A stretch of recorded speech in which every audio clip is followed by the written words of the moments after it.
Hello. It's me, Sebastian. Hiding behind this, there's stacks of books here in the foreground, stacks of books in the background too. I'm surrounded by books everywhere. I have to do some introductions real quick.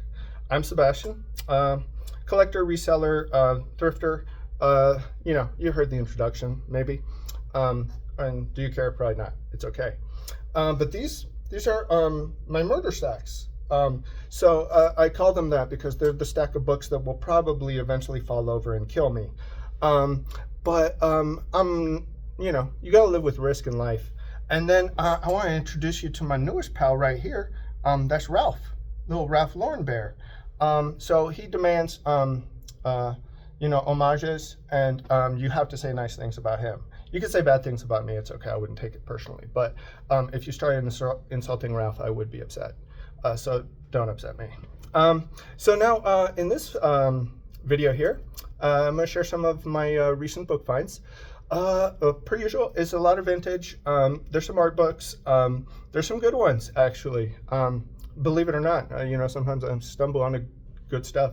Let's see. I'll start going through some of the paperbacks first. And some of these, per usual, it's like some of them I know are good. Some, I don't always comp the hardest. It's about personal interest and what I think will be interesting. So I use personal judgment, which I think that's what makes it art/science, and everything has a mix. So this is a nonfiction book, love book, on, let's see, Inside the Sexual Revolution. This is apparently a hard book to find. And it's on, I think it's focused on, it's by the author of The Homosexual Handbook. So this one's more general. But I love that there's a book called The Homosexual Handbook. I'm like, I want to find that. I'm curious. I'm curious to see, especially for a vintage book. I wouldn't be surprised if that one's not actually worth something. Next is this vintage paperback on, let's see. And a lot of these I haven't even really looked through, so I'm kind of going in blind and just telling you about them. I found this one yesterday, though. I think it's from the early 60s. It's a Library of Japanese Art, so this is the artist Kagetsudo. This one I think is fairly decent, maybe like $20. Oh, man, I just remembered, actually. I have one book I set aside here that I wanted to show you that I got for my personal collection. And this is a cool one, in my opinion. Now, is it trashy? Of course. It is Pilgrim of Passion. I mean, what a cool cover. I mean, it's a vintage adult, sleaze erotica book. And they're fun to collect, especially, I'm probably in the wheelhouse of demographics that would be into that stuff. Although, I like that stuff. But I kind of like it when it's a little bit, has a touch of subtlety, like it's not completely explicit. Just because, and especially if there's like a drawing or illustration. So that's my excuse for wanting to pick that stuff up. But I do think it's cool. It's early 70s. I think it was 72. Not sure on the artist. This one's very cool. This is a vintage paperback now. It's fairly beat up. I also found this yesterday with a few of the other, I think it was one person's collection. I'm always curious when the books are together, and I start wondering, who was the person who had these? But the cover art on this is freaking phenomenal. It's very rock and roll and funky. The guy's missing an arm, I guess. But the color scheme is great. It's got that 60s, poster design style. And writer Jean Cocteau, he was a famous French writer, poet, artist, movie maker. He made some very good movies. I mean, this dude was supremely talented in multiple mediums, which is, it's impressive because it's hard enough to be even halfway decent in one thing versus, a bunch of different ones. Is like, hats off. But the movie I really remember liking of his that I would recommend, and I haven't seen in a long time, is Beauty and the Beast. And his version was very surreal, from what I recall, and it had some beautiful, beautiful scenes. Was it like maybe late 40s, around there? French movie. But it's so visual that who cares if it's foreign and you don't know language? I mean, just throw on the subtitles and enjoy if you like, aesthetics of film. The Serena technique of belly dancing, that's just cool. sell, 5-10 bucks. You could probably sell it for a little more if you really had patience, but whatever, it's fun. Um, these are cool, actually. The cover art and typography on these Janet Louise Roberts vintage Gothic paperbacks, but they were designed in a very particular way. Her books that are went a little away from the normal aesthetics on the Gothics. With this, the font is so in the foreground and the main thing visually. Now this one, Isle of the Dolphins, is probably about 10 bucks, but some of these are worth money, especially there's one with like Satan in the title. Satan always sells. Satan sells. I'm just telling you.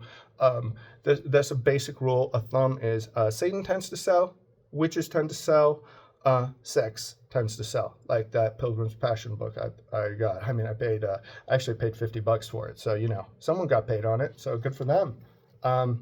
Anyways, but yeah, that's some of the random things that, you kind of learn as you do it. You kind of figure out, oh, yeah, these are niches that are kind of collected. And I understand because they'll often have cool cover art as well. That's what I'm really looking for on top of an interesting title. That's even why a lot of people collect the old pulps, the old sleeves.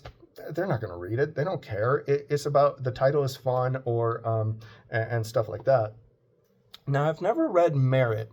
Merritt was a big writer in the pulp publications like sci-fi and fantasy, like back, I want to say, 20s through 40s. He was a very big artist and a writer and fairly influential. This is probably 5 bucks, this particular paperback. But I like the cover, It's got a cool style. Rosemary's Baby, sold this one a ton of times. This one's actually in good condition. Probably about 5 to 10 bucks. That's I don't think I've ever seen the movie. Does it have? I want to say it's Faye Dunaway, maybe. But the movie's supposed to be very good too. And I've never read the book. But that's like classic vintage horror and fairly important. It's actually mentioned, as a seminal book in this book that I cannot tout enough. If you like vintage horror, get this book, Paperbacks from Hell. It's phenomenal by Grady Hendrix, and also who's the other guy who does it? I follow him on Instagram. He's so cool. Now I'm forgetting his name. Will Erickson. He has an IG account. Will Erickson. Look him up if you like vintage horror. The man is so knowledgeable. It's awesome. This one I wasn't familiar with the writer, Charles Beaumont. Do you guys know Charles Beaumont? The title here is Perchance to Dream, Selected Stories. Now, I love the Black Spine Penguin paperbacks, and some of them, they're oftentimes not worth that much, and that's okay. But this one has a phenomenal cover. I mean, surreal, funky, a great colorway. Now, this one's probably worth a little more than the standard ones because some of the standard ones are very common. But yeah, that's a cool one. The Great Shark Hunt, Hunter S. Thompson, actually quite good condition. These are usually fairly beat. I've found this one a couple times. I'm not sure actually. I didn't even count that. But my guess is $10 to $20. This I was excited to find. It's not even like that it's valuable. It's just I love these. It's a stinger by what's his name? Robert McCammon. Actually, I have a signed book of his that I bought online a while back that I really love, a UK edition. But these are cool because these are the American ones, but they were all designed probably by the same artist. And these are, a lot of them are, I want to say, mid-'80s. And I've seen them, like photos of them all together, and they look awesome. But anyways, I love vintage horror. I've read one of his books, Swan's Song, something like Swan Song.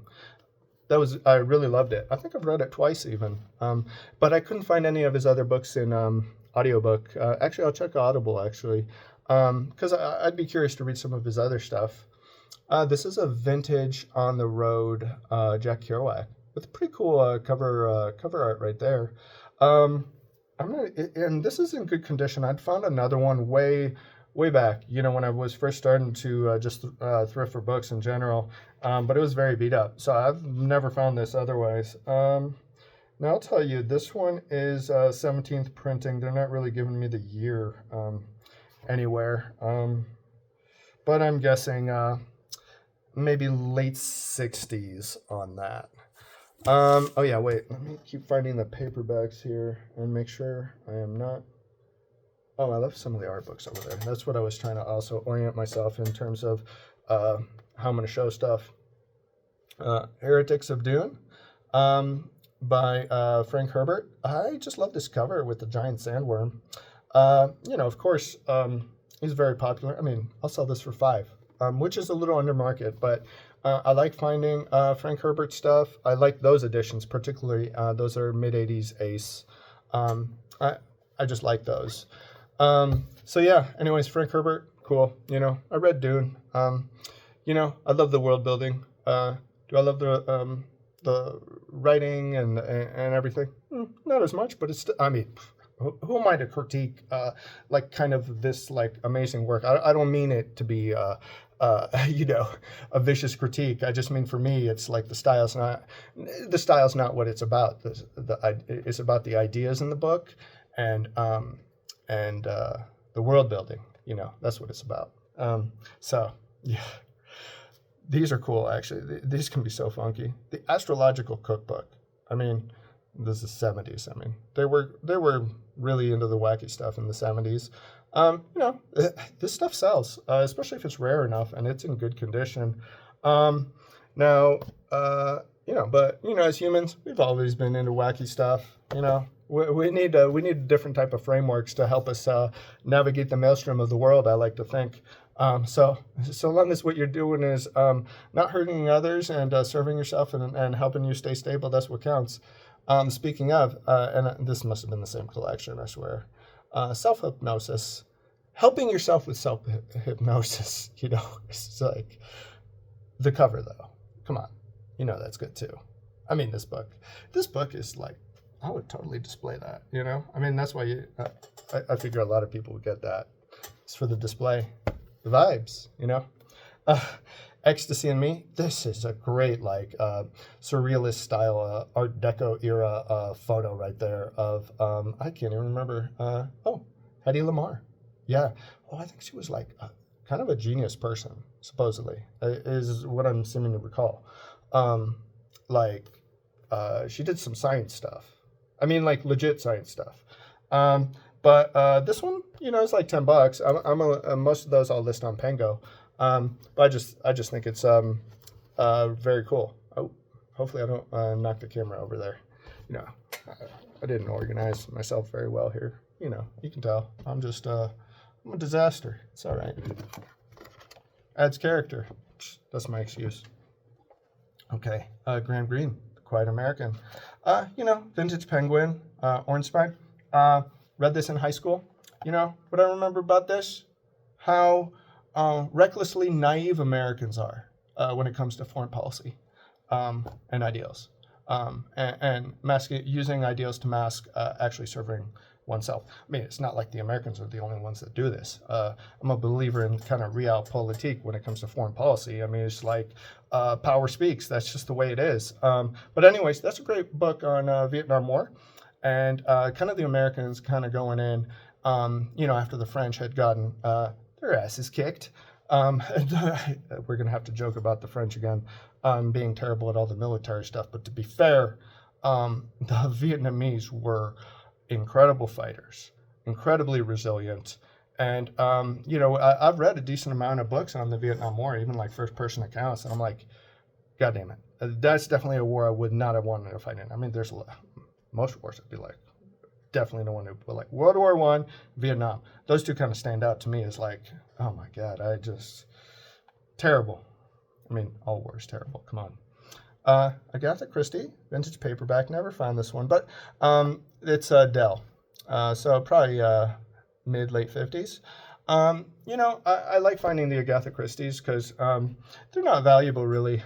The paperbacks, the vintage paperbacks, most of them aren't. But people buy them in bunches, and she's very well read. She's kind of, a seminal writer in the genre, obviously. I think pretty much everybody knows Agatha Christie. I mean, she has such name recognition. I actually, and this is on my list. I do want to read her because I've never read her. It's sometimes there's weird things you overlook. Well, you can't read everything anyways, but I would like to check it out eventually.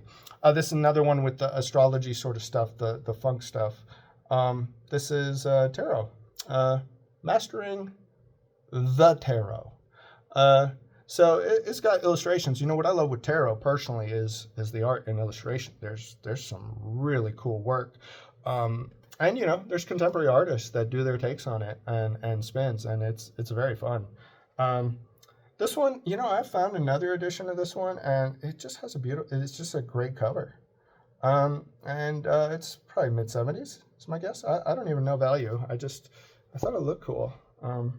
So now this is a whole set I found together of, and you know, most of these finds, I forget sometimes to mention, a lot of times is the Goodwill stores, and a little bit of Savers, but for books, Savers is not quite as good, I feel like, personally, for us here in Phoenix. I don't know why that is. I find good clothes at Savers, but, and other things, I find very good art.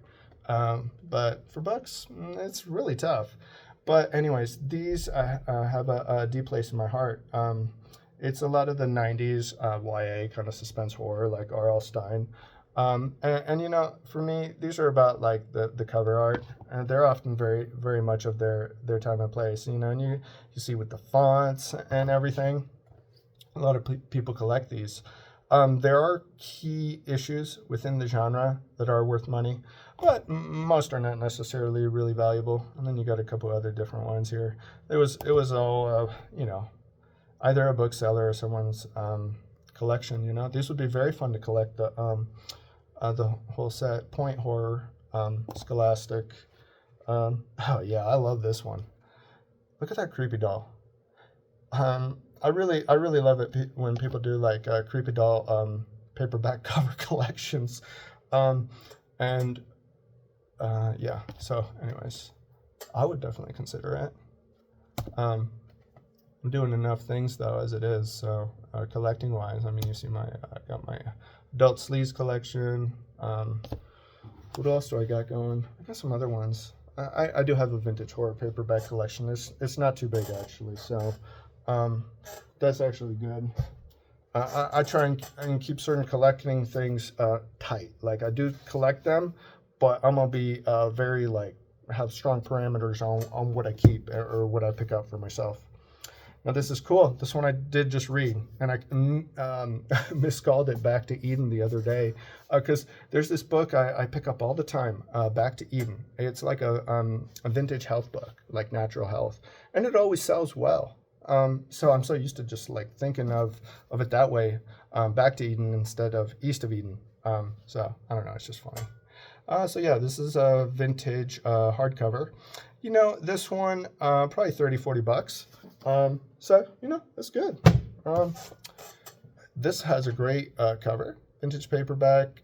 Eugene Ionesco, Italian. I believe. I think surrealist vibes on it. Not a writer I've read, actually. Wrote a lot of plays, I think. So Evergreen is the publisher. I think Evergreen is generally pretty good for, like, they were publishing interesting material, per my understanding. Now, this next one's interesting, too. I mean, look at me. I'm so biased. I'm like, oh, this is interesting. This is interesting. Well, I chose it, so obviously I think it's interesting. I crack myself up. Can you tell? Norman Mailer. Now this is what is it? Advanced uncorrected proof for the Executioner song. Now the thing was that this was at the again non-Phoenix people absolutely. Why do I even tell you this? It's at the 32nd and Greenway store here in Phoenix. But the thing is, one of my buddies, reseller buddies, he's like, oh yeah, I found a whole Norman Mailer collection. You know, like a bunch of signed books. Over at that store. I'm like, oh, that's cool, because you know I hadn't been going there because I hadn't been finding shit. You know, I was just like, pfft. And you know, it doesn't even mean a store's not good. It's just like I develop a new bias against it, and I'm like, I don't want to go there. It's been punishing me lately, but I'm like, oh, you know, I'll check it out just to see if my buddy missed anything, and you know, and he's good. You know, don't get me wrong, we all miss stuff. So, But he didn't pick this up because I think it's one of those things that he tends to sell more on Amazon. So for Amazon, you tend to need things that are quote unquote more liquid. Like this is like a very collectible and specialized piece that's going to be easier to sell on eBay, and you're looking for one like really specific customer really for it. That's going to value it. And the sign stuff is more like understandably collectible. So you're going to have a larger collector base than for like a uncorrected proof. But the reason that's interesting is, I mean, that's part of the history of that book and that writer, Norman Mailer, who is a big writer. So it has cultural interest in that sense. So anyway, that's why I picked it up. And I think it's worth over $100. Sell through again. I mean, what do I know? It could take 100 years. Lonesome Dove, first edition. Larry McMurdy. Read this a long time ago. I remember liking it. So it's sometimes when I pick up a book, it's like, oh yeah, I got to loop back and hit that one up because I just like to revisit it. Should be decent money though. Year of the Tiger, vintage hardcover first edition. I wish it was signed, but still cool. I love sports. I love sports history. Always loved baseball growing up. Baseball was one of my favorite sports because, I'd collect sports cards and I just loved all the numbers. I mean, that's how I was. It's just, I endlessly study the numbers on the back of like cards. I was like, oh, you could it's like astrology, but for bros. I'm like, oh, you can forecast the future with all these numbers. It's incredible, The answers to the universe lie in these numbers. So anyways, but that was my original love of baseball, was even less about the sport, but more about the numbers, which, it's funny. Now this is first edition Agatha Christie. And it's ex-library. They came to Baghdad. Now, I found a similar book not too long ago, first edition, and then there were none, which is good money. I think it's over $300 or around $300. This one, I didn't comp too hard, but early 50s. So it should also have value though. And I like those books because people miss them. So, a good portion now, a good portion of this stuff it's like it ends up in landfills. I mean, especially in a country like the U.S. where we're inundated with objects and we're a culture of extreme consumerism. I'm just saying this as a matter of fact. I'm not like trying to be like, oh my God, consumerism destroyed. I'm active part of the machine of consumerism myself. So, I'm equally indicted. But the thing is, that means that there's preserving objects within a system, people's homes, museums. It takes time, energy, luck. Sometimes look at some of the richest people in the world living in LA, all their homes burnt down. And there are countless works of art and things that are irreplaceable that are gone like that. So it goes to show how hard it is to preserve things. And keep them temperature controlled, keep them, all these things. And then when things get liquidated, when like say someone passes on, and then all that stuff moves through, a good portion of it doesn't get captured by people who are going to want to keep it. This is true too for furniture, especially because you have to really commit to objects. So there's incredible furniture pieces. That just because they, they'll go to the thrifts, they'll go here and there, but no one picks them up initially.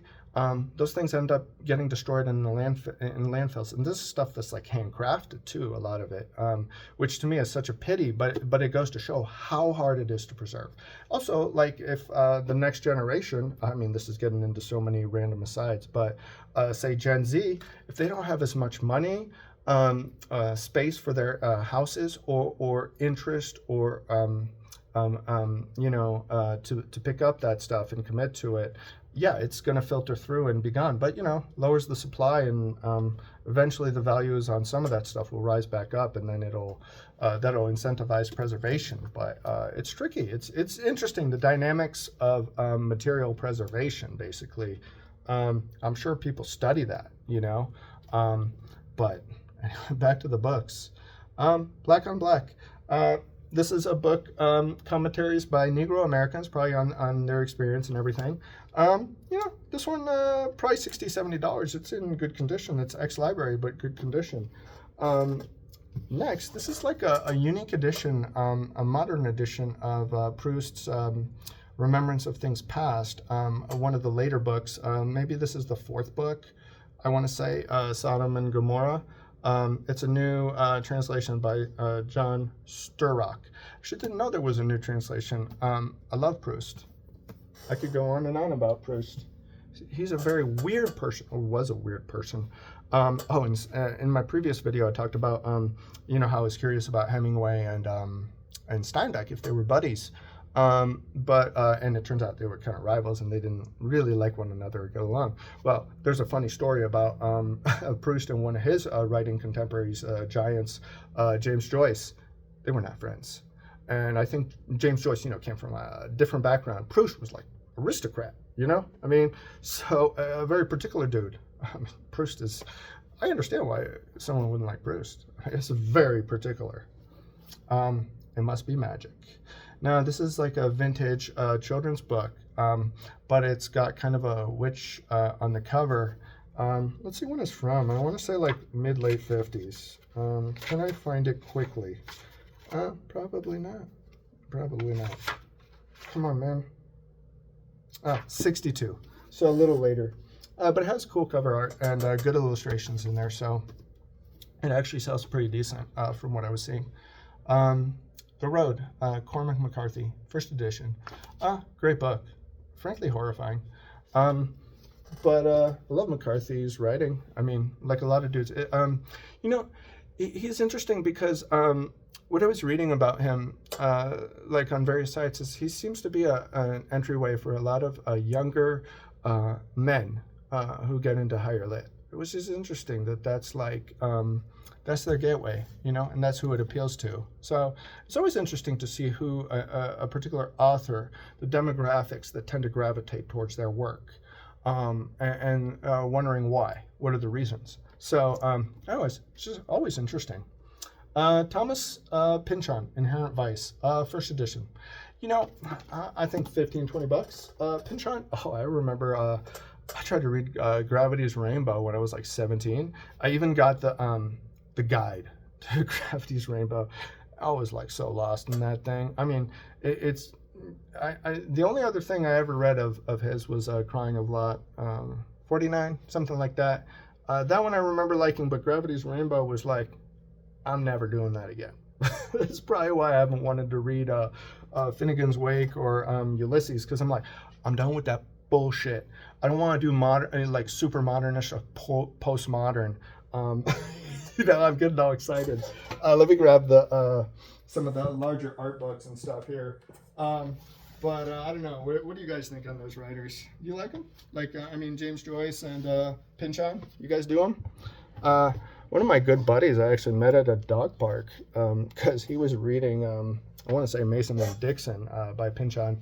And I was like, he was like this older gentleman with a German Shepherd. I'm like, yeah, I like this guy because he's probably a dedicated reader. He's like, this is my people. So we started talking. We became good friends. He's a really cool guy. He's deep into music too, so it's just fun chatting with him. And movies. This is a Degas and Lautrec vintage art book. I'm not even sure on the value on this, but these are like two. I was even just mentioning in the previous video, these are like two of my favorite impressionists because they're such great draftsmen. Their drawings so exquisite. I did an internship way back in the day at the Art Institute of Chicago, and in the Princeton drawing room. And it was really cool. They had a Toulouse-Lautrec, one of his sketchbooks from when he was like 16. And Art Institute of Chicago's got like insane collection. It's so good. And the Princeton drawing was like, that's where my heart is too for art, is because you can see the artist's hand through drawing, and especially pen and ink. Now pen and ink, you can't hide. I like that. Teenage Mutant Ninja Turtles. Now this one, Kevin Eastman signed. Creator of Teenage Mutant Ninja Turtles. My main exposure to Teenage Mutant Ninja Turtles was the cartoon back in, early 90s. So good. The intro song was incredible. This one is kind of ex-library, I would say, but it's ancient Jewish art. So it should be interesting to kind of look through for myself, because I've also mentioned I tend to know mostly like really like Catholic art from like say 15th through 18th, 19th centuries, stuff like that. That stuff is what I know a little better than other things. So it'll be fun for me to look through that. And what I'll sell it for, 20, 30 bucks. That should be about right. Now this one is one of those sneaky good ones. Izzard. Look at that. Look at that little dude. Are you looking at? How cool is he? I mean, I love these little creatures. We got a ton of geckos here in the Southwest. And whenever I see a gecko, I'm like, that's 10 years good luck. So I like to think that I'm stacking up good luck through my gecko sightings. Now, this is ex-library, but the thing is, the reason this is a valuable children's book, and it is valuable, this one I'm actually not wrong on, amazingly enough, but it's illustrated by Adrienne Adams. Now, the thing about Adrienne Adams is she's one of the most popular vintage illustrators, children's book illustrators of her period, because she did a lot of her really cool books, and I have a couple, are kind of fairy tale, but like dark fairy tales and with witches. She has some very famous witch books. The most expensive children's book I've ever personally sold and found thrifting was one of her books, and I want to say I can't remember exactly, but I think I sold it for about $300. So I mean, for a children's book that you just thrift, I mean, it's like, yeah, that's good. I'm legitimately proud. I'm like, that's in my Hall of Fame of finds, you could say. Plus, I love her work, so that makes it even better. But this book is quite rare. And so because she's a very collected artist, now there's some of her books. There's like an Easter one that's very common. It's very nice. It's a great book, wonderfully illustrated. But that one's not worth much just because there's so many out there. So, I mean, it's always, you got to understand demand drives things, but supply is always a factor, obviously. So what's I going to say on that? I don't know. She's way cool, though. Love her work. I don't know. It'll come back to me, maybe. Now, this is a Russian book. I think it's, this is hard to find one. Now, let's see. Let me read it to you. They actually give you a little bit in English. Russian art, 15th through 20th century, from the reserves of the Russian Museum. This book's from 1989. But this is cool because I think a lot of this is it's a rare book, and so you're going to have just a nice catalog of the work here that you can kind of look through. So this is great if you're interested in Russian art, Russian studies, and even, for artists, for myself, when I'm doing visual work, it's always nice to, you can use the internet, of course you can use the internet for reference material, but it's nice having a good library of reference books that you can just kind of flip through, and it's nice because the culture you surround yourself with will influence you. It's kind of like what is it? The five people you're closest to are going to have maximum influence on you. It's normal. So same deal with culture and what we consume. So what we consume matters. I'm a big believer in that. So try not to consume bullshit and pernicious material that's really gonna, that's hateful or stuff like that. It will influence you. Now this is folk photography, and it's by Joe Schwartz. A lot of great photography in here, and captures, I want to say like mid-50s maybe, and I don't know, maybe about $30 on this one. I love a lot of the photography books,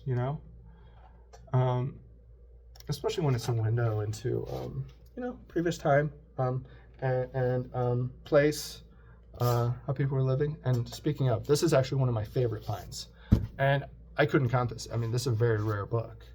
Des Parisiens. I wanted to say Les Parisiens, Des Parisiens. Now, it's by Pierre Le Gall, prefaced by Robert Doisneau. He's very famous. Doisneau did a lot of photo children's books. but he's famous for his photography in general. But this one brings in fashion of like Parisians. Parisians, come on, man. They might be supreme assholes on average, at least on the surface. That's just like city folk in general, big city folk. So we can forgive them. I forgive them, I suppose. I mean, my parents are from Paris, so I gotta forgive them. They're not assholes, though. They're amazing. But this is kind of the style of this period. I want to say this is probably about 70s, 80s. You got the old cars in there too. That's why I like photography too. You can see all the stuff that people were living with and around, what they were wearing. That's cool. I love that. That one I am tempted to keep for my collection. So this one's a neat one too. Speaking of kind of specific cultural time and place, this is costumes of Sri Lanka. Definitely something I know nothing about. Like, I know some stuff about some Southeast Asian cultures, but not Sri Lanka. And the cool thing on this one though is and I don't know how much value it adds, but it's cool. It's a cool factor. Is signed by the author, and this book is very well put together. You even got some jewelry. That's something I've also like, along with birds and flowers, jewelry. I've gotten more interested in that. And that was actually influenced by the fashion magazines that I've been into. It helped me give me understanding of what a cool jewelry piece can do. No, I'm not even saying it has to be valuable. I'm talking about like basic costume jewelry and what it can do for your look. Let me see if I can find any other just interesting images. Well, that's interesting right there. There we go. No, but it's cool. And again, I like these kind of books because they give me a chance to learn. Even when I'm busy looking through them and photographing them. Early Buddhist architecture in Japan. I actually bet that's interesting to learn about. Japanese culture I have deep affinity for. And I tend to know more like 20th century Japanese pop culture. That's what a lot of us will know better. The older stuff I don't know that well, but I do love Japanese architecture, just in the most casual sense of how it presents, the aesthetics of it and all that. I did find a very cool magazine a while back it was from the 60s, on mid-century modern influence on Japanese architecture. That was I sold actually fairly fast. I was like, I didn't know if that would sell in 5 years, but it sold in like a week. That was interesting. But that was a cool magazine. So this is Mykonos Muse. There's a little wear there, but the publisher's good. Asulin. I pointed them out. I had a previous book I picked up, architecture book actually, not too long ago. But you know what they do? They have good production quality on their books. So this nice coffee table book. I've never been to Mykonos. I mean, let's be real. I'm probably never going to go. But I can enjoy it through this book. And that is pleasing. I don't want to travel there. It's too difficult, My big trip I want to do, there's 2 places, my goals right now. Oh man, I've had so many asides in this video. It's crazy. But I want to do some good trips to Mexico, hopefully with some pals. Because I'm going to stand out there if I go by myself. I mean, do you think I'm going to be able to kind of look innocuous and no, I mean, I'm going to stand out. So you want to be safe because there's places that are not safe. And then Japan. I want to do a big trip to Japan. And we lived there early mid-90s, 92 to 95 in Kobe. But I'd love to get to revisit it as an adult, like really spend time there. Now, I mean, the ideal would be like, hey, like Uncle Scrooge, bring a huge bag of cash and basically thrift and source like a madman out there. Problem is, it's like bringing stuff back and the freight and the tariffs and Lord knows what is just would probably be impossible. But I'd love to find like older vintage paper material, like magazines and books. That would be the coolest. But just getting to go there would be cool. And I have to go to the Studio Ghibli Museum. That's like a must because I do need a giant like Totoro sculpture or statue somewhere because that's number one. Totoro's number one. So, anyways, I hope you guys enjoyed. I don't know if you had any favorites or anything. I mean, my favorite was the one I actually bought for myself, the Pilgrim's Passion. And otherwise, I can't think of. There were so many books actually that I just went through. But I hope you enjoyed it. If you have any comments, questions, suggestions, and like I always say, corrections. There's a lot of material, you know. So, yeah. So, hope you enjoyed. Always have fun. Take care. Bye.